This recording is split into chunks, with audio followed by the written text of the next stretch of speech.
thought that it was like a beautifully made film, and I highly recommend it. Not just for Philippine history buffs, but for those who are, there's also an entertainment value in it. Everyone there exhibited like superb acting from the main characters, Gregorio del Pilar, the one who played Emilio Aguinaldo, Mabini, and the young Joven, and all the other, the other characters there. Everyone was superb, and the women, the one who played Felicidad and Remedios. There's like, even in their quiet moments, you can see what's happening in their eyes, in their expressions. A message for we should go above personalities and more into like principles. So that's where like the conscience, like the role of Apolinario Mabini comes in. So there's some sort of like interspersed with the life, what's happening with General Gregorio del Pilar. There were like some thoughts, the writings of Mabini comes forth. So that's kind of a unique interplay. There's also like some sort of an introspection on the part of Gregorio del Pilar, a foreboding of what's to come. Well, it was really interesting because I'm not used to seeing, in this country, they don't really screen a lot of films where the Americans are, showing that side of history, where Americans are really the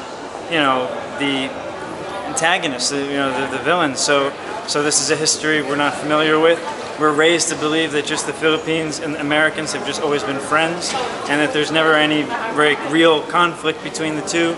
So, this is a history that they don't teach us, and it was very fascinating to kind of get a little bit of an eye-opening into. Hi, it's me. I'm from Los Lunaticos Bravos, the fan club of General Luna, back in the Philippines, and I came all the way from Boston, and now I'm here in New York. Took that 4-hour trip to see Goyo. And now I understand the hype back at home. It's I'm speechless, man. And the transition from General Luna to Goyo it's almost flawless, especially when you bridge it with the short film Angelito. Wonderful job, everyone. Wonderful job. I mean, my brother's like all over the place. Like they should show this in cinemas all over America. The movie itself was really well made. Actually, it was really high budget. Like you could tell, they were like high budget, and I thought that I loved all the details from just everything. The cinematography was amazing. That I thought was really, really superb. How it captured the beautiful vistas of the Philippines, and it transports you to the turn of the century Philippines. I like how they paid attention to the details, the costumes, the women, the houses. Musical choice was very good. But to sa Buhangin, it was like used in a way that it kind of evokes nostalgia, and you'd think that was really appropriate for that film. So I encourage all of you to watch Goyo. There's something for everyone.